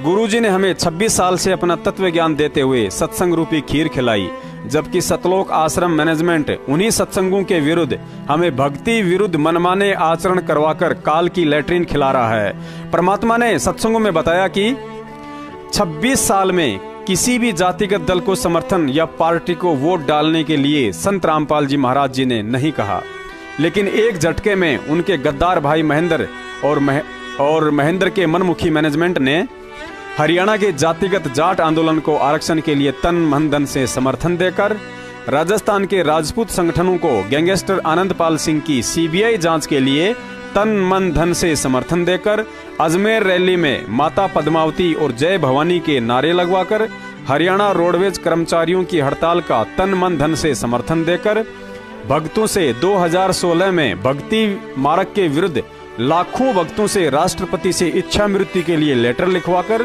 वह वर्तमान में कांग्रेस पार्टी को वोट डलवाकर हमारे से वे भक्ति विरुद्ध समस्त कुकर्म करवा डाले जिनको गुरुजी ने सदा ही भक्ति मार्ग में बाधक बताया है। परमात्मा भी देख रहा होगा कि जिन्हें सतलोक का मार्ग बताया था वे सारे के सारे अंधे होकर यमलोक की तरफ जा रहे हैं। जिस मैनेजमेंट की आंखों के सामने वह परमात्मा 2008 में बिना किसी वकील और पैसों के सुप्रीम कोर्ट से बाइज्जत जमानत पर बाहर आया था, आज उसी परमात्मा की जमानत के नाम पर संगत को मूर्ख बनाकर वकीलों की फौज खड़ी करके उनकी फीस के नाम पर करोड़ों में लूटा जा रहा है। गुरुजी का ठप्पा लगाकर खुद की प्रिंटिंग प्रेस लगाकर कम कीमत में पुस्तकें छापते हैं और बाहर उनको बेचने के लिए फ्री के मजदूर मिल जाते हैं। यहाँ भी इस अनमोल ज्ञान को आलू टमाटर की तरह बेचकर 50% तक कमाई की जा रही है। जबकि परमात्मा को धर्मदास जी ने कहा था कि धर्मदास जी, कति आधीन दीन हो प्राणी, ताते कहिए यह अकथ कहानी। इस अनमोल तत्व ज्ञान की चर्चा आप उस जीव से करना जो उसे सुनने को आतुर हो, आधीन हो। उधर पुस्तकें पढ़कर कोई नाम लेता है तो फिर दान, ज्योति और पाठ के नाम पर कमाई हो जाती है। जबकि गुरुजी के सरकारी वकील का कहना है कि 5 साल हो गई हैं। गुरुजी ने टीवी केबल कनेक्शन के लिए 2 बार चंडीगढ़ हाई कोर्ट में याचिका लगाई, लेकिन कोर्ट ने साफ साफ मना कर दिया कि उनकी सुरक्षा के लिहाज से टीवी फैसिलिटी उपलब्ध नहीं करवाई जा सकती है। साथ ही सरकारी वकील ने बताया कि गुरुजी के साथ उनके कमरे में 2 अन्य व्यक्ति और रखे जाते हैं। एक तो कैदी होता है और दूसरा व्यक्ति जेल की तरफ से निगरान यानी उन पर 24 घंटे कड़ी नजर रखता है ताकि उनकी सुरक्षा में कोई सेंध ना मार सके। फिर ऐसे में 300 पेज की पुस्तकें और सैकड़ों पत्र जेल से लिखकर कैसे आ सकते हैं। जब सतलोक आश्रम मैनेजमेंट के इस पाखंड का पर्दाफाश करने के लिए मलोट पंजाब से मेरठ सतसेवक करणदास जी ने हिसार जेल में आरटीआई के तहत सूचना मांगी तो हिसार जेलर का जवाब आया कि संत रामपाल जी महाराज जी ने पिछले 5 साल से हिसार जेल से ना ही तो कोई पुस्तक लिखकर बाहर भेजी है और ना ही कोई पत्र। देखिए सरकारी वकील का वीडियो और आरटीआई का जवाब। द्वारा दायर की गई याचिका पर जो एडिशनल सेशन जज हिसार द्वारा टेलीविजन और केबल नेटवर्क उपलब्ध करवाने के लिए आदेश दिए गए थे, उस पर पंजाब हरियाणा हाईकोर्ट ने रोक लगा दी और तथाकथित संत रामपाल को 20 जुलाई के लिए नोटिस जारी किया गया है। इस मामले की सुनवाई के दौरान अदालत में क्या कुछ कार्रवाई हुई, इस बारे में खास बातचीत की हमारे संवाददाता अनिल कुमार ने हरियाणा के एडिशनल एडवोकेट जनरल दीपक सब्रवाल से। कथित संत रामपाल मामले में आज हाई कोर्ट में सुनवाई थी। सुनवाई के दौरान क्या हुआ, इस समय मेरे साथ हैं हरियाणा के एडिशनल एडवोकेट जनरल दीपक सब्रवाल, इनसे जानते हैं। जी सब्रवाल, आज बाबा रामपाल के मैटर में जो एडिशनल सेशन जज ने ऑर्डर किया था कि जो इनको सिक्योरिटी सेल में टेलीविज़न और केबल नेटवर्क की सुविधा उपलब्ध कराई जाए, उस ऑर्डर को हरियाणा सरकार द्वारा हाई कोर्ट में चैलेंज करा गया था। तो हाई कोर्ट में 20 जुलाई की डेट लग गई थी क्योंकि पिछली 2 बार में उसकी court time was over, therefore case take up नहीं हो सका। तो अब बाबा रामपाल ने इस ऑर्डर के खिलाफ कंटेम्प्ट पिटीशन फाइल कर दी थी सुपरिटेंडेंट हिसार जेल के खिलाफ, जिसमें 30 मई के लिए नोटिस हुआ था। तो हमने इसमें अब प्रीपोनमेंट की एप्लीकेशन लगाई थी कि इस केस को 30 मई से पहले सुना जाए। आज मानयोग हाई कोर्ट ने हमारी एप्लीकेशन को अलाउ करके और जो मेन क्रिमिनल रिवीजन है उसको मेरिट्स पे सुनते हुए नोटिस इशू कर दिया है बाबा रामपाल को, और इन दी मीन टाइम जो ऑपरेशन ऑफ द ऑर्डर है एडिशनल सेशन जज का, उसको स्टे कर दिया गया है। सब्रवाल जी, ये पूरा मामला क्या है? मामला ये है जी कि जो हमने बाबा रामपाल को हाई सिक्योरिटी सेल में रखा हुआ है, जिसमें सिर्फ 3 ही कैदी होते हैं, बाबा रामपाल और 2 और कैदी, जिनमें से एक निगरान होता है और एक साथ में और कैदी है। तो ड्यू टू सिक्योरिटी रीज़न, बाबा रामपाल की ही सिक्योरिटी रीजंस की वजह से कि कोई उनको क्षति ना पहुंचे, उनको स्पेशल सेल में रखा हुआ है। तो मानयोग हाई कोर्ट के डिवीजन बेंच का एक फैसला है जिसके बेस पे हम सिक्योरिटी सेल में टेलीविज़न और केबल नेटवर्क की सुविधा नहीं उपलब्ध करवा सकते। उस डिवीजन बेंच की जजमेंट पे आज हमने रिलाई करा है कि जो एडिशनल सेशन जज द्वारा ऑर्डर पास किया गया है वो कंट्रेरी है डिवीजन बेंच की जजमेंट के। तो कोर्ट ने हमें सुनते हुए उस मामले में नोटिस इशू करके और operation of the order stay कर दिया है। ये थे मेरे साथ हरियाणा के एडिशनल एडवोकेट जनरल दीपक सब्रवाल। इनका कहना है कि आज हाई कोर्ट ने सेशन जज के आदेश पर रोक लगा दी है। उन्होंने ये भी स्पष्ट कर दिया है कि ड्यू टू सिक्योरिटी रीजन तथा कथित संत रामपाल को टीवी उपलब्ध नहीं करवाया जा सकता। कैमरामैन संजय के साथ अनिल कुमार, टोटल न्यूज, चंडीगढ़।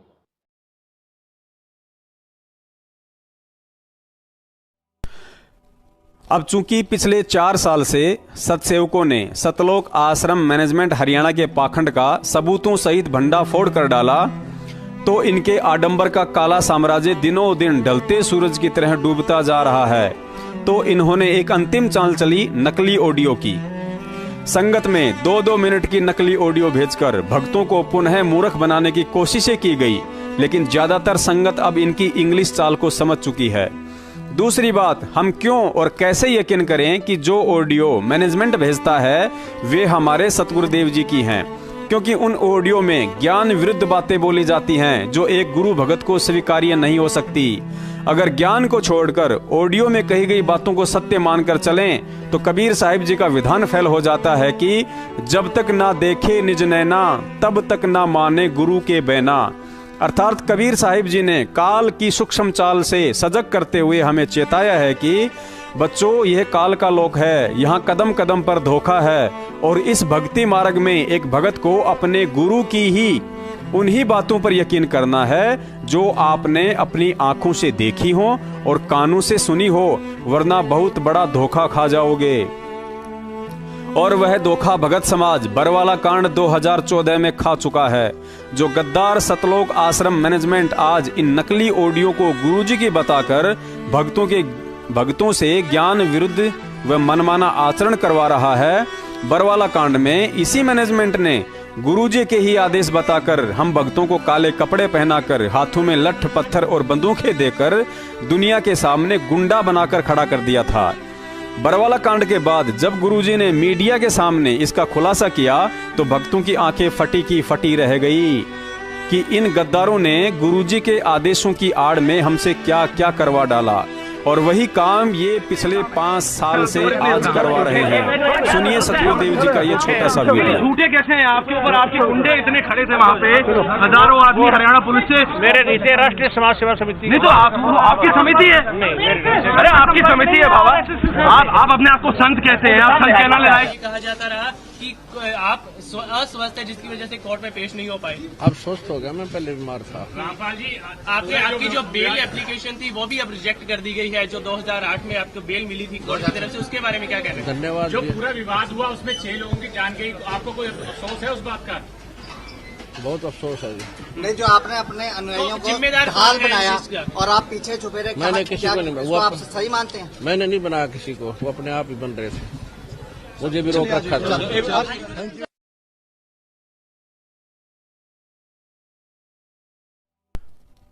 दूसरी बात, शुरू में ही बता दिया जा चुका है कि यह आध्यात्मिक मामला है। इस तत्व ज्ञान को विज्ञान करोड़ों वर्षों में भी नहीं सुलझा सकती है, लेकिन इस विज्ञान को संत रामपाल जी महाराज जी ने तत्व ज्ञान की मदद से 2 मिनट में पूरा सुलझा डाला। हम विज्ञान की माने या तत्व ज्ञान की? विज्ञान कहती है कि इंसान के पूर्वज बंदर थे, अर्थात इंसानों की उत्पत्ति बंदर से हुई है, जबकि तत्व ज्ञान कहता है कि इंसान और बंदर दोनों अलग अलग योनि हैं। ठीक इसी तरह जब भगत समाज ने हिसार जेल के नाम से संगत में भेजी जा रही नकली ऑडियो को सच साबित करने के लिए बेंगलोर की किसी लेबोरेटरी की रिपोर्ट भेजी है कि इस ऑडियो की आवाज व गुरुजी के सत्संगों की आवाज दोनों एक जैसी ही हैं, लेकिन तत्व ज्ञान कहता है कि परमात्मा की आवाज को विज्ञान और लेबोरेटरी तो क्या स्वयं काल भगवान भी नहीं पहचान सकता है, क्योंकि परमात्मा उसे भी धोखे में रखकर अपना ज्ञान प्रचार करते हैं, लेकिन वह पहचान में नहीं आता है और ना ही काल उसे पहचान पाता है कि यह वही संत है या कोई अन्य। दूसरी बात, तत्व ज्ञान कहता है कि काल भगवान स्वयं भी गुरु का रूप बना सकता है। मालिक कहते हैं झूठा गुरुआ काल है गुरु का धर्या स्वरूप, और गुरु की आवाज भी निकाल सकता है। इसके लिए गुरुजी ने अपने सत्सेवक बच्चों को इंद्रमती का उदाहरण देकर समझा रखा है। कबीर साहिब जी ने इंद्रमती से कहा था कि बेटी, कल मेरे रूप में काल आएगा और तू उस दिन उसे दंडवत प्रणाम मत करना। मैंने तुझे जो नाम दिया है इसका सुमरण करना, इससे उसका वास्तविक काल स्वरूप सामने आ जाएगा। दूसरे दिन ठीक ऐसा ही हुआ। इंद्रमती अपने कक्ष में आराम कर रही थी, तभी उसके कानों में गुरुजी की आवाज सुनाई दी। वह समझ गई कि काल आया है, लेकिन इंद्रमती ने उसे दंडवत प्रणाम तक नहीं किया और नाम का जाप करने लगी। तो कुछ ही देर में काल के शरीर से गुरुजी का आवरण हटने लगा। काल ने सोचा जरूर इसके पास कोई प्रबल शक्ति है और कहा कि तुझे तो मैं बाद में देखूंगा। दोपहर के बाद 4 बजे सी काल आया सतगुरु रूप में। आवाज लगाई कि इंद्रमती। रानी ने देखा गुरुदेव आगे। परमेश्वर ने कहा था कि उस दिन मेरे रूप में काल आएगा, तू उठ के सत्कार भी मत करना उसका। अन्य समय में उसके बाद अगर गुरुदेव का सत्कार नहीं करोगे तो तुम नाम रहित हो जाओगे। लेकिन ये मेरा आदेश है उस दिन के लिए बेटी। अब सामने देखा वो परमेश्वर रूप में, अपने गुरुदेव के रूप में, और काल आया कि इंद्रमती क्या कर रही है बहन। इंद्रमती ने देखा कि ये तो सचमुच आ गया, क्योंकि गिग्गी तो बंध ही रही थी और उंगलियां पर गिन रही थी। तीसरा दिन और लास्ट समय चल रहा था। उसी समय सिमरन शुरू कर दिया जो मंत्र दिया था। 2 मिनट के बाद डरती डरती आंखें खोली तो उस काल का वो स्वरूप बदल। पुण्यात्माओं, अब आप ही बताइए, गुरु के साक्षात मुखारविंद से सुने हुए तत्व ज्ञान को छोड़कर हम कैसे किसी ज्ञान विरुद्ध नकली ऑडियो पर यकीन करें कि वह आवाज हमारे सतगुरुदेव जी की है। सतलोक आश्रम मैनेजमेंट हरियाणा जिस बेंगलोर की लेबोरेटरी की रिपोर्ट के आधार से संगत में यह भ्रम फैला रहा है कि हमने जब गुरुजी की ऑडियो को और सत्संगों को लेबोरेटरी में जांच करवाया तो लेबोरेटरी वालों ने कहा कि यह दोनों आवाज एक ही व्यक्ति की हैं। पुण्यात्माओं, सबसे पहला सवाल तो यह है, यदि सतलोक आश्रम मैनेजमेंट हरियाणा को इस बात का पक्का पता है कि ये जो ऑडियो आ रही हैं वे हिसार जेल से गुरुजी की ही आ रही हैं, तो इन नालायकों ने अपने गुरुजी की आवाज पर कैसे विश्वास ना करते हुए बेंगलोर में लेबोरेटरी से जांच करवाई। और दूसरी बात, पुण्यात्माओं, जो साइंस इंसानों को बंदरों से ही उत्पन्न हुआ मान रही है कि इंसानों की उत्पत्ति बंदरों से ही हुई है, उस साइंस ने भी यह आविष्कार बेंगलोर की ऐसी ही लेबोरेटरियों में जांच कर करके हमारे पाठ्यक्रम में लिख दिया। लेकिन संत रामपाल जी महाराज जी ने वास्तविकता बताई कि इंसानों की उत्पत्ति बंदरों से नहीं, बल्कि इंसान और बंदर दोनों अलग अलग योनि हैं। तो पुण्यात्माओं, हम कैसे इन लेबोरेटरियों पर यकीन कर लें। पुण्यात्माओं, अगर सतगुरुदेव जी सामने होते तो हम उन्हीं की बताई विधि अनुसार पहले दंडवत प्रणाम करके जांच कर लेते कि कहीं गुरुजी का भेष बनाकर ये नकली आदेश काल तो नहीं दे रहा है।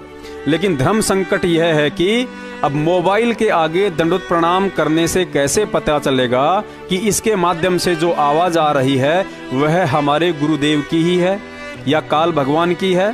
काल तो इतनी प्रबल शक्ति है जो गुरुजी की आंखों के सामने आश्रम में घुसकर महेंद्र के माध्यम से कांड करवा सकता है, तो क्या मोबाइल में घुसकर गुरुजी की आवाज नहीं बदल सकता। अतः इन नकली ऑडियो को सत्य मानकर भक्ति विरुद्ध कर्म करना चाहती है यदि संगत तो बेशक करे, हमें किसी पर कोई दबाव नहीं डाला है। लेकिन सत्सेवक इस भक्ति मार्ग पर ऑडियो आधार से नहीं बल्कि तत्व ज्ञान आधार से ही चलेंगे। अब की बार इन पाखंडियों की विज्ञान और लेबोरेटरी के बहकाव में आकर वह गलती नहीं करनी है जो युगों युगों से करते आ रहे हैं। तत्व ज्ञान कहता है कि हम जिस गुरु की भक्ति कर रहे हैं वह कभी भी दोगली बातें नहीं करता जो इन ऑडियो में कही जाती हैं। तो ये ऐसे कुसंगत होती है, वो बर्बाद करती है उन्हीं को जो मंद बुद्धि होते हैं। नहीं तो ज्ञानवान तुरंत सोच लेते ये कोई बात है। इतने दिन हो गए गुरुजी ने 15 साल हो गए, मैं नाम देते न किसी को ऐसा कुछ कहा नहीं, कोई ऐसी दोगली बात करी नहीं। तो उन दुष्टों ने ऐसी चाल चली कि गुरुजी का आदेश बता दिया, सब बेचारे 10-20 ये उनके द्वारा बताई गई क्रिया करने लगे, तो हमारे उसे खत्म हो गए भगवान के अकाउंट से। अब उनको पता लगा, सभी अपना क्षमा याचना कर रहे हैं। 10-20 खराब हुए थे, फिर सेट हो गए, उनको नाम दे दिया। पुण्यात्माओं, अब आगे रही बात सतगुरुदेव जी के जेल से बाहर आने की या उनको बाहर निकालने की, तो यह सत्य है कि सतगुरुदेव जी कानून के तहत ही जेल के अंदर गए हैं और जाहिर सी बात है बाहर भी कानूनी तरीके से ही आएंगे।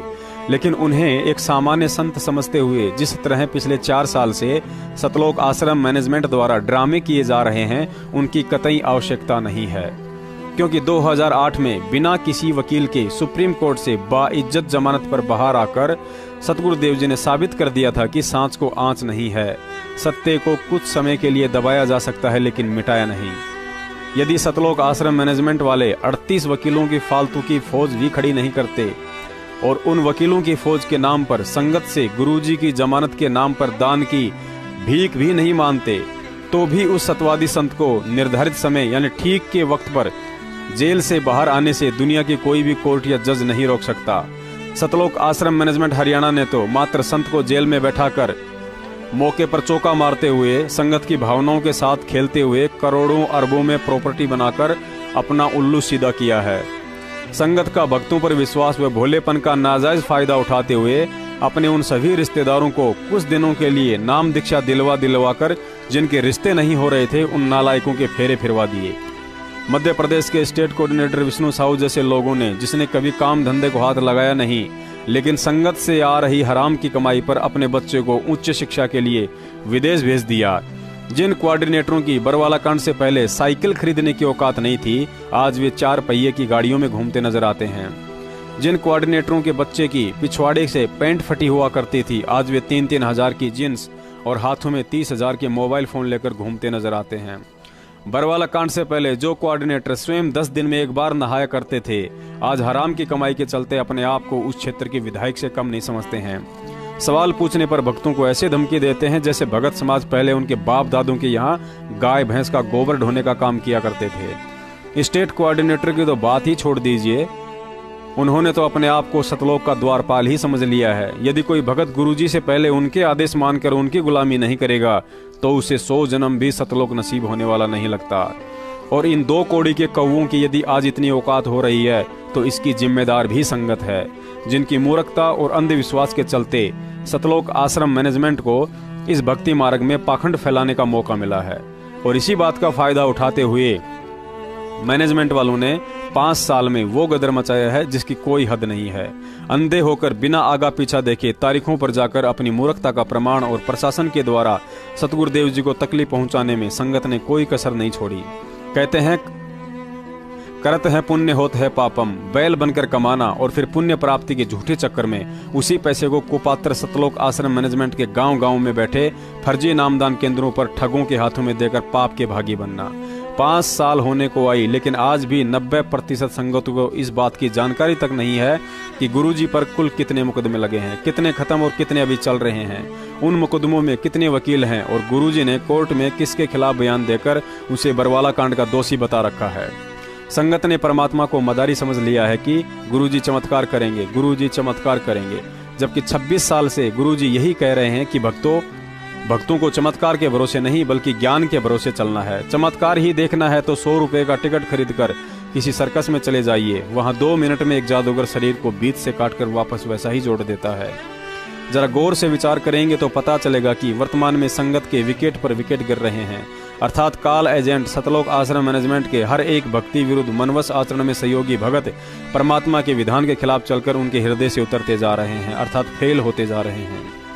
सतलोक में परमात्मा के विधान को त्याग कर काल में आसक्ति लगा बैठे और अब यहाँ भी परमात्मा के विधान के खिलाफ उसी काल एजेंट सतलोक आश्रम मैनेजमेंट के गद्दारों के फर्जी आदेशों के गुलाम बनते जा रहे हैं और फिर भी आशा करते हैं सतलोक जाने की। ये तो वही हाल हो गया जो गुरुजी ने अपनी वाणी में बताया था कि अहरण की चोरी करके करे सुई का दान और छत पर चढ़कर देख रहा है कि गुरुजी आए नहीं लेकर विमान। भक्तों के बहुत से फोन आए कि भगत जी हमें नाम जाप से वैसा लाभ नहीं मिल पा रहा है जो लाभ 2014 से पहले मिलता था और ना ही भक्ति में वैसा मन लगता है। पुण्यात्माओं, गुरुजी ने हमें गीता जी अध्याय 16 का श्लोक 23 पढ़कर बताया कि शास्त्र अनुकूल भक्ति को त्याग कर जो मनमाना आचरण करते हैं उन्हें ना ही तो लाभ होता है और ना ही सिद्धि। अब संगत खुद अपने आप को तत्व ज्ञान के तराजू में तोलकर देख ले कि हम कितने पानी में हैं। वर्तमान में कितने भगत गुरुजी के बताए अनुसार मार्ग पर चल रहे हैं और कितने भगत काल एजेंट सतलोक आश्रम मैनेजमेंट के इशारों पर अंधे होकर जाट आंदोलन, राजपूत आंदोलन, रोडवेज आंदोलन और कांग्रेस को वोट देकर भांगड़ा डांस कर रहे हैं और उम्मीद कर रहे हैं काल के सिर पर पैर रखकर सतलोक जाने की। दूसरी बात गुरुजी ने बताई कि यदि प्रधानमंत्री को कोई गलत शब्द बोल दे या उसके काफिले में बाधा उत्पन्न करने की कोशिश करे तो प्रधानमंत्री उसे कुछ नहीं कहता, लेकिन उसके बॉडीगार्ड बाद में उसकी देही को तोड़ते हैं।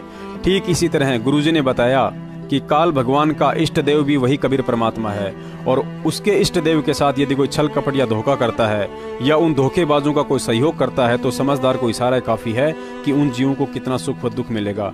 तथा काल भगवान के इष्ट देव के साथ वर्तमान में जिसने धोखा किया है वह सतलोक आश्रम मैनेजमेंट है और संगत ने इस धोखे में इन धोखेबाजों का कुछ तो बरवाला कांड में सहयोग किया और कुछ आज उनके मनमाने आचरणों में शामिल होकर सहयोग कर रही है। और जब तक संगत द्वारा उन धोखेबाजों का इसी तरह सहयोग होता रहेगा तब तक कोई भी भगत गुरुजी के जेल से बाहर आने की उम्मीद ना करे। यही परम सत्य है। आज गुरुजी के दुख व जेल जाने का मुख्य कारण मनवस मैनेजमेंट के गद्दारी और तत्वज्ञानी संगत की नादानी है और जब तक यह गद्दारी और नादानी साथ साथ चलती रहेगी तब तक सतगुरुदेव जी जेल से बाहर आने की दया नहीं करने वाले हैं। गद्दार तो वफादार नहीं बनने वाले हैं, लेकिन यदि संगत ने नादानी त्याग कर समझदारी दिखा दी तो समझो हम परमात्मा को प्रसन्न कर रहे हैं और जिस दिन वह दयालु परमात्मा प्रसन्न हो गया उस दिन उसे जेल से बाहर आने के लिए 40-40 वकीलों की फालतू की फौज और संगत के करोड़ों रुपयों की जरूरत नहीं बल्कि उनका सरकारी वकील और उस वकील की 500 रुपए की फीस ही काफी होगी। इसके लिए अंतिम रास्ता यही है कि हम गुरुजी को पहचानें, उनके संविधान और मिशन को समझें, फिर गद्दारों का साथ छोड़कर उनके मार्गदर्शन अनुसार भक्ति और अपनी रोजी रोटी का धंधा करें और उनसे भक्ति व मर्यादा की भीख के साथ साथ उनके आगे हृदय से यही अरदास करते रहें कि हे बंदी छोड़, अब दया करो हम नीचों पर। हम दोनों कान पकड़कर और जमीन में नाक रगड़ रगड़ कर बार बार अपनी मनवस आचरणों की आप जी के सामने दंडवत समायाचना की प्रार्थना करते हैं। हमें माफ कीजिए गुरुदेव, हमें माफ कीजिए। सत साहेब।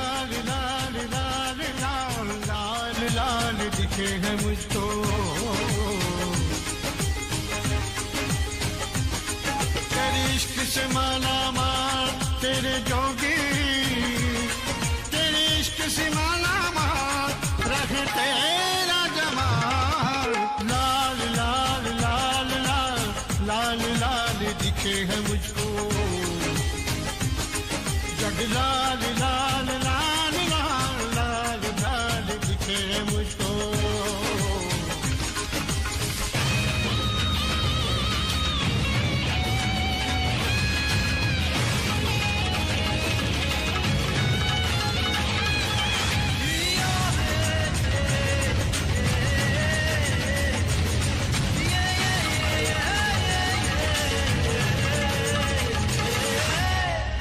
जिंदगी कदम कदम पे देती है यूं तो धोखा, उसकी बात बन जाती है जो ना गवाए मौका।